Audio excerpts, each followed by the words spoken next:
Bonsoir à tous et tout particulièrement aux champions de France de basket. La Roca Team a été sacrée hier pour la deuxième année consécutive. Après une nouvelle démonstration face à Paris dans le match 4, une équipe de Monaco Info était à la Adidas Arena pour suivre ce moment. Et le capitaine Yacouba Ouattara livrera sur notre antenne ses impressions à chaud. L'intelligence artificielle peut-elle être un soutien dans les révisions à l'approche des épreuves de brevet et de baccalauréat ? Quelle est la fiabilité d'un professeur virtuel de poche disponible à toute heure? Ce sont les questions que nous poserons à Jean-Sébastien Nénon, fondateur de Studi, premier site de soutien scolaire avec l'IA. Former et soutenir les citoyens de demain à la nécessaire protection de l'océan par le biais d'un projet scolaire collectif, créatif et engagé, c'est tout l'objectif du concours Océano pour tous qui vient de dévoiler ses lauréats. Puis nous vous parlerons des expositions à découvrir dans les différentes galeries de la principauté des expositions de sculpture, de peinture ou de photographie. C'est l'image du jour. Monaco conserve son titre de champion de France après une nouvelle démonstration dans le match 4 des finales de Betclic Elite. La Roca Team n'a jamais été inquiétée face à Paris et soulève pour la deuxième année consécutive le trophée tant convoité. Les Monégasques sont revenus aujourd'hui de la capitale française. Ils ont été accueillis en début d'après-midi par des supporters au Stade Louis II venus célébrer avec eux ce titre. Un titre qui confirme la puissance de ce groupe. Le résumé de cette folle soirée est signé Yannick de Bever et Jean-Alexandre Dordet. Ce sont des images dont on ne se lassera jamais en principauté. Pour la deuxième année consécutive, Yacouba Ouattara, capitaine de la Roca Team, soulève le titre LNB, un trophée qu'il voulait terriblement. Face au Paris Basket, les Monégasques ont démarré pied au plancher, infligeant un 19-0 aux pensionnaires de la flambant neuve Adidas Arena. Mike James, MVP des finales, enchaîne les actions d'éclat, que ce soit au shoot ou à la passe. Le meneur américain compile 27 points et 4 passes en 17 minutes de jeu seulement. L'écart entre Monaco et Paris ne cessera d'augmenter tout au long de la partie. Au bout de 20 minutes, les hommes de Sacha Obradovic ont déjà inscrit 63 points. Les Parisiens sont désorientés entre le jeu intérieur et l'adresse extérieure des Monégasques qui semblaient ce mercredi soir en état de grâce. L'écart montera même à 40 points dans le dernier quart-temps. Un feu d'artifice grandiose avec 2 records à la clé. Celui du plus grand nombre de points marqués en finale avec 115 et celui du plus grand écart avec son adversaire, plus 39 sur le score final. Un titre donc bien mérité pour une Roca Team désormais double championne de France.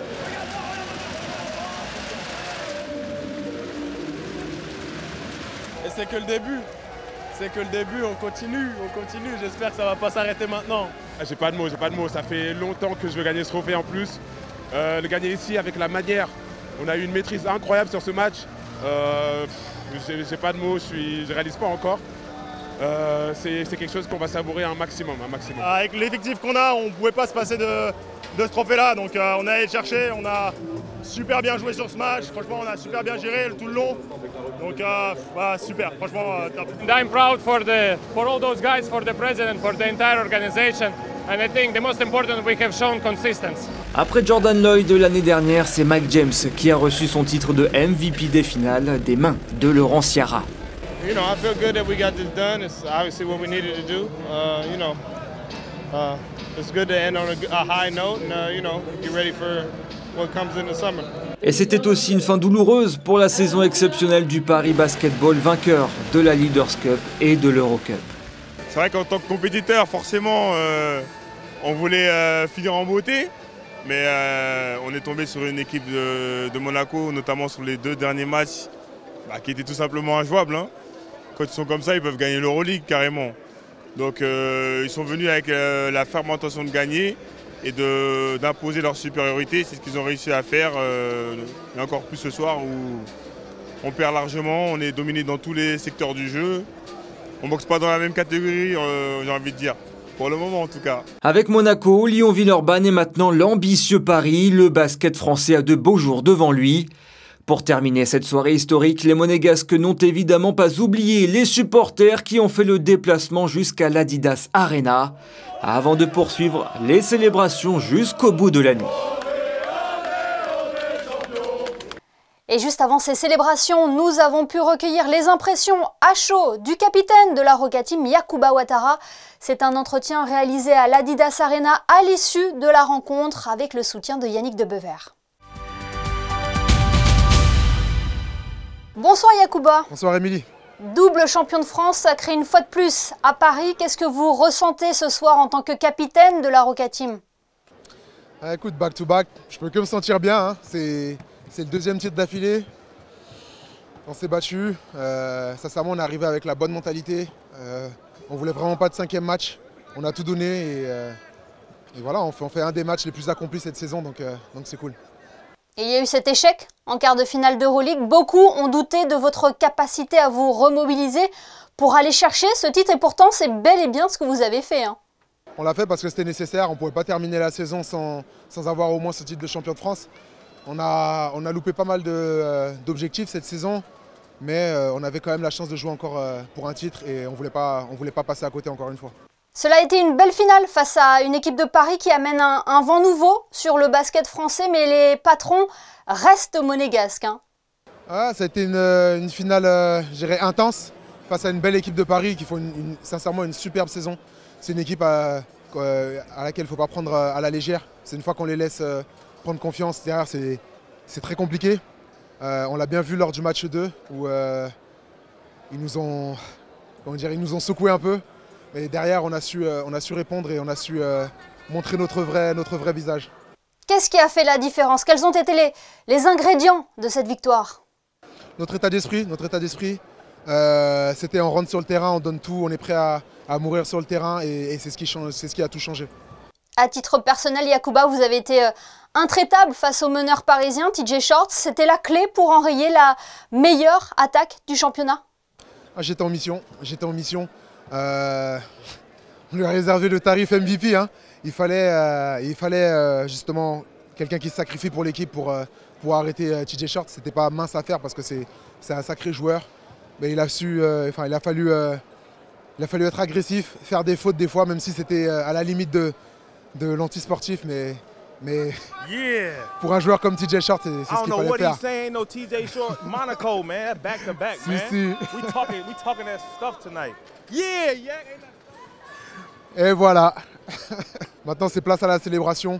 Ça a été une très longue saison pour nous, avec beaucoup de hauts et de bas. Et voilà, je pense que les vacances vont faire du bien. Est-ce que selon vous, Yacouba, ce titre sauve la saison de la Roca Team? Oui, elle sauve la saison. Après, sûr qu'il y a quand même un petit goût amer parce qu'on aurait espéré mieux. Parce qu'avec les capacités de l'équipe, le potentiel et le talent qu'on a, on aurait espéré avoir plus de titres. Mais on fait quand même une belle saison, malgré tout. Alors, qu'est-ce qu'on peut vous souhaiter désormais, Yacouba? Un bon repos et de revenir la tête aérée et plus fort.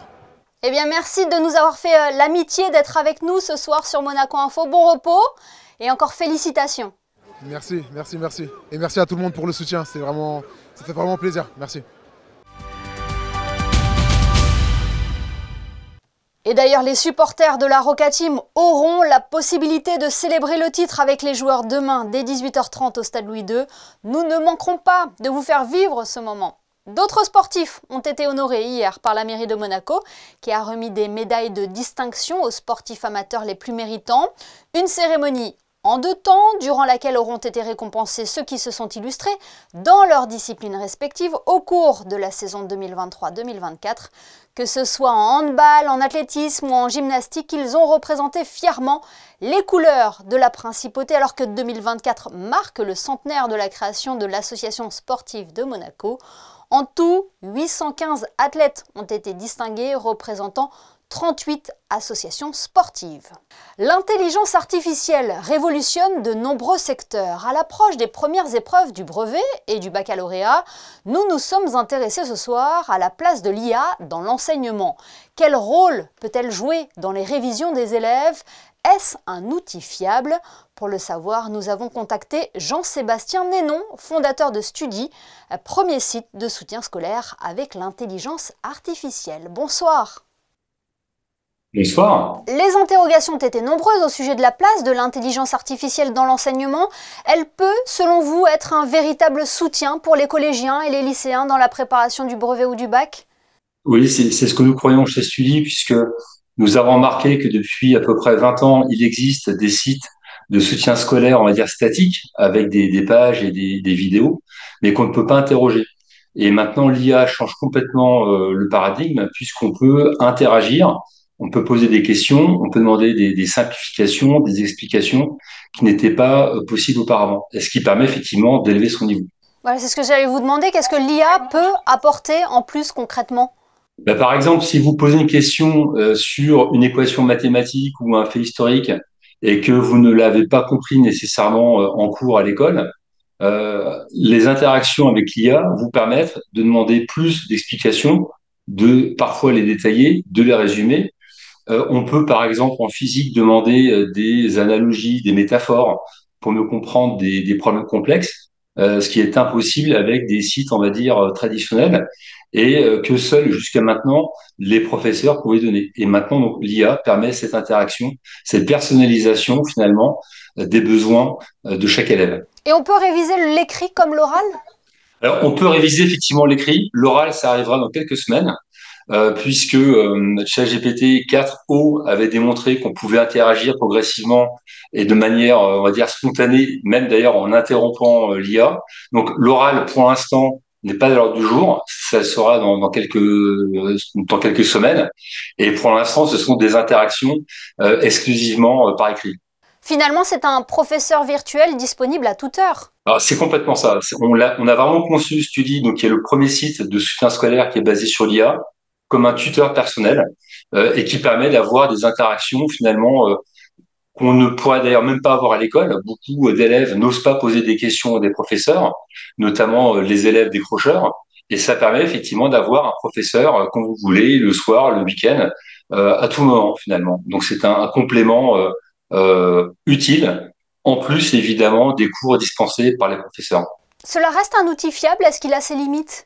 Alors, les limites, on les voit notamment sur ce qu'on appelle les LLM ou les IA les plus fréquentes. Lorsqu'une IA n'est pas entraînée sur des cours en particulier, il y a ce qu'on appelle des hallucinations. Et c'est pour ça que, avec Studi, on a comparé par exemple ChatGPT et Studi, on a entraîné notre outil, notre plateforme sur le programme de l'éducation nationale, et ce qui réduit énormément, voire même à zéro d'ailleurs, les hallucinations, puisque Studi suit rigoureusement les programmes de l'éducation nationale, les cours, la manière également finalement de présenter les choses, puisque la méthodologie américaine est différente de celle de Singapour ou de la France par exemple, et donc ça en fait un outil extrêmement puissant. Et comment il est accueilli par les élèves? Pour l'instant, il est bien accueilli. On a fêté hier nos 1300 premiers abonnés, alors sachant qu'on s'est lancé il n'y a pas très longtemps. Et on voit que la communauté Studi finalement grandit jour après jour. On sait qu'il va falloir un peu de temps puisque c'est quand même relativement nouveau d'avoir un assistant personnel virtuel dans sa poche. Et on le verra d'ailleurs dans plein d'autres domaines dans les mois ou les années qui vont venir. C'est vraiment l'avenir, c'est-à-dire d'avoir un assistant de soutien scolaire disponible à tout moment dans sa poche, qui connaît les programmes de l'éducation nationale, et ce qui permettront aux élèves d'élever leur niveau et sans doute également aux professeurs finalement d'aller plus loin avec leurs élèves pour les accompagner dans leur réussite scolaire. Et il se dit qu'avant de lancer ce système de révision connectée, vous l'avez d'abord testé sur votre fille, c'est vrai?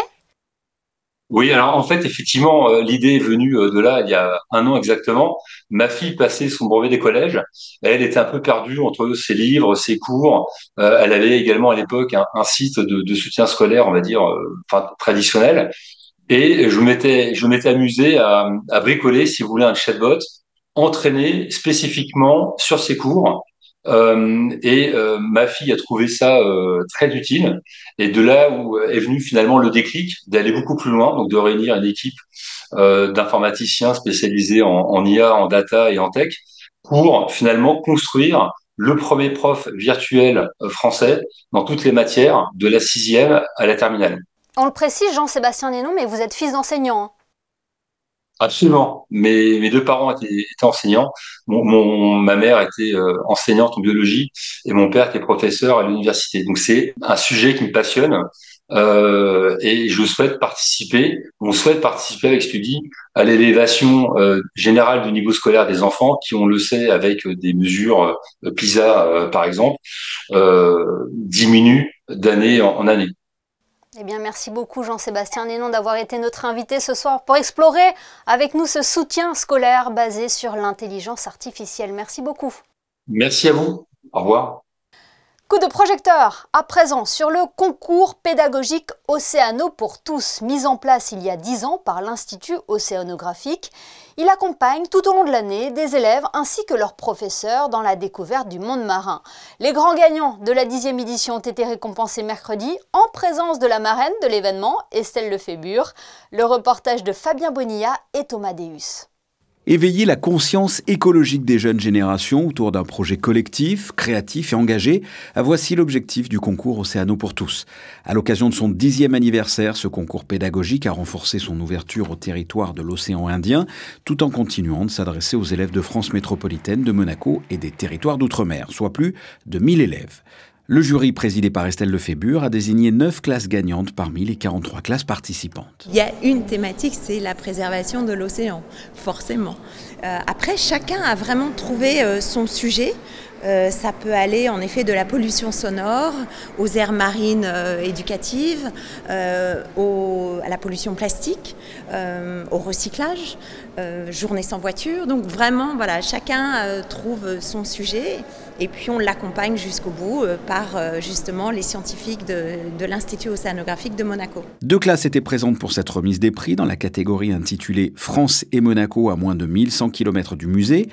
L'école Marcel Pagnol de Cannes est lauréate du prix Coup de pouce et les grands gagnants, le collège Robert Schuman, situé en Moselle, dans le nord-est de la France, lauréat du prix Océano pour tous. On a travaillé sur l'océan, on a expliqué c'est quoi l'acidification de l'eau. Et le CO2. Et après ça, on a fait des clips, une chanson. Et après ça, on a envoyé à Monaco et on était les premiers. Moi, personnellement, je suis très fière que notre classe elle a gagné. Et en fait, au début, quand on avait gagné, et quand on était en visioconférence, les gens, on a tous dit ouais, c'est pas vrai, c'est une blague, on rigolait et tout. Et ce n'était pas une blague. La classe du collège Robert Schuman a remporté un séjour de 3 jours en principauté avec tout un programme d'activités, de découverte du monde marin, comme un baptême de plongée, du kayak, du paddle, sans oublier une sortie en mer avec à la clé l'observation de cétacés. Des heures de Fashion Week régnaient hier au Métropole Shopping Monte-Carlo où un défilé a été organisé. Mode et musique se sont mêlés le temps d'un instant pour offrir un moment d'élégance aux invités. Les détails avec Vanessa Dessy et Hugo Comaza. Sous les lumières du Métropole Shopping Monte-Carlo, un air d'élégance flottait ce mercredi soir. Des mannequins déambulaient sur un podium improvisé, mêlant vitrines des boutiques en toile de fond. Un défilé qui a apporté une véritable touche de glamour inattendue. Cet événement, c'est parti d'une idée il y a plusieurs mois. Une idée un peu folle que nous avons soumise d'abord aux commerçants parce que nous travaillons vraiment main dans la main avec les commerçants. Et nous avons vu que un vrai engouement, une vraie excitation avait lieu, naissait autour de cet événement. Donc nous avons vraiment travaillé ensemble. Nous sommes rapprochés d'une agence bien sûr professionnelle, tant pour les mannequins que pour l'organisation événementielle. Puis nous avons avec nos partenaires, notamment l'hôtel Métropole, le Med Café, nous avons pensé à tout ce setup qui prend forme aujourd'hui ce soir et c'est très émouvant. Les modèles ont présenté les dernières collections de marques renommées. Les spectateurs ont pu ainsi immortaliser chaque instant de cette parade éphémère. Métropole Shopping est très dynamique. C'est un lieu de vie, c'est un lieu où on se rencontre. Et ce soir, ce que nous voulons offrir, c'est un vrai moment de joie, de célébration, mais également aussi un vrai rendez-vous mode, parce que le Métropole Shopping, c'est une destination mode au cœur du Carré d'Or. La soirée a été menée par la performance musicale de la chanteuse Nicole Magoli, qui a accompagné les mannequins tout au long du défilé.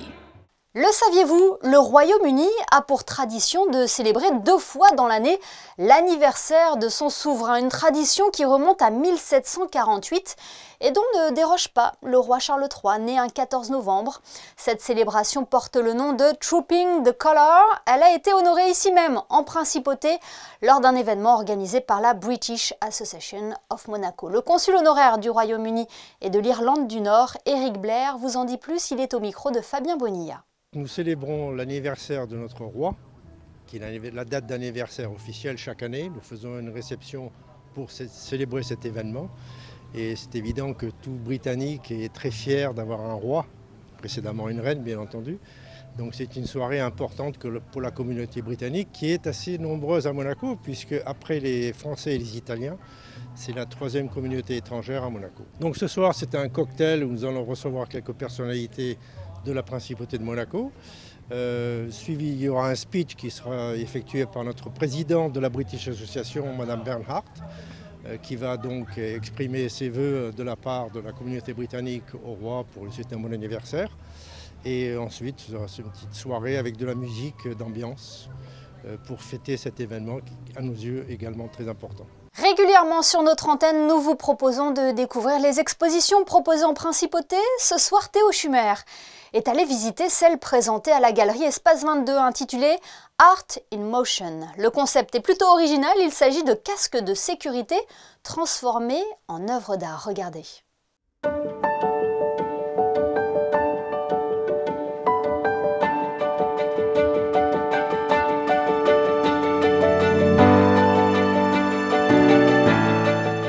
Donner de la profondeur à son imagination, voilà le principe de l'exposition Art in Motion à l'Espace 22. Les 15 artistes qui exposent ici ont apporté leurs propres œuvres de forme classique, des tableaux ou encore des sculptures, mais avaient pour consigne de les prolonger sur un casque de sécurité. Chaque artiste ici a son univers qui lui est propre et donc les casques d'art c'est un médium pour communiquer sur leurs œuvres de manière un peu plus ludique et donner envie de découvrir le restant de leurs œuvres.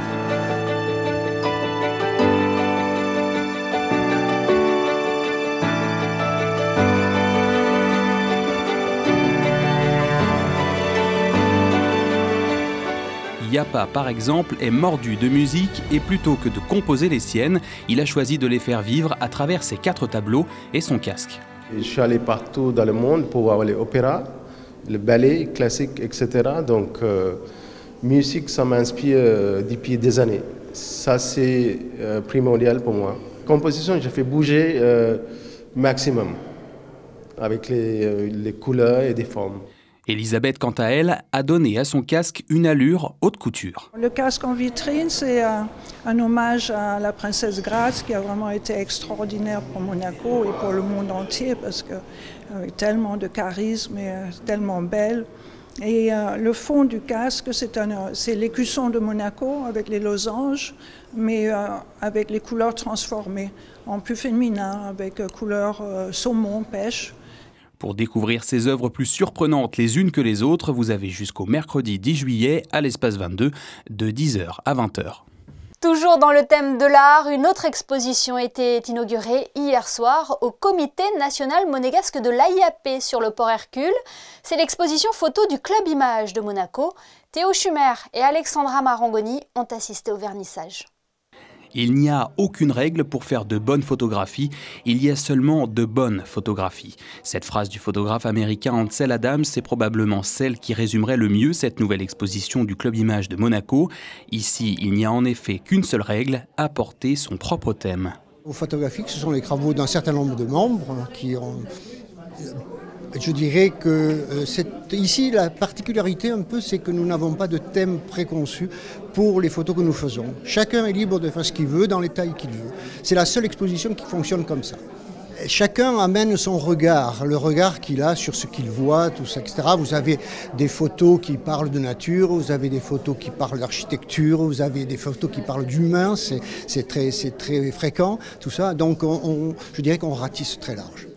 De l'univers marin au style urbain, en passant par des paysages familiers, aucune de ces 42 photographies ne se ressemble, mais le thème de la nature est celui qui plaît le plus. Si on regarde un peu autour de soi, il est évident que la nature est l'univers actuellement le plus important parce qu'on sait très bien qu'en ce moment, la nature est un peu en danger. Donc ce que nous faisons, c'est entre autres montrer, on ne montre pas les destructions, on ne montre pas, mais on est la beauté de la nature. Bien qu'elles soient très singulières, ces photos ont pourtant bien un sens commun. Le point commun, ça serait d'essayer de montrer des choses, comme toutes les photographies devraient le faire d'ailleurs, c'est de montrer des choses que parfois les gens ne voient pas. Soit qu'ils passent devant sans les regarder, soit que peut-être ça ne les intéresse pas trop. Et là, il y a des découvertes, parce que lorsqu'on voit les gens regarder ces images, ils s'interpellent toujours d'une certaine façon. Et alors, on est là pour répondre à leurs questions. Pour découvrir ces clichés très atypiques et nourris d'imaginaire, le Comité national monégasque vous accueille jusqu'à mercredi prochain de 13h à 18h30. Dans le reste de l'actualité, Mission Enfance organise actuellement sa braderie d'été dans ses locaux, avenue des Papalins. Vêtements pour toute la famille, jouets, livres, accessoires, plusieurs articles de seconde main sont proposés jusqu'à demain. L'ensemble des bénéfices réalisés sera reversé aux enfants du Burkina Faso que soutient Mission Enfance. Chrisinda Tomel nous a rejoint pour la météo. Bonsoir Chrisinda, quelle est la tendance pour la journée de vendredi ? Bonsoir Émilie, bonsoir à tous. Demain, la météo sera plutôt clémente. Des nuages le matin et du soleil l'après-midi. Des températures douces comprises entre 18 et 22 degrés avec un indice élevé. Donc surtout, prévoyez la crème solaire. Demain, nous fêterons les Élysées. Merci Chrisinda et merci à vous de votre fidélité. On referme ce journal comme nous l'avons débuté avec le titre de champion de France de la Roca Team. Un moment capturé par Manuel Vitali, notre champion qui faisait partie du voyage. Demain, retrouvez Christophe Paco pour votre JT. Excellente soirée à tous sur Monaco Info.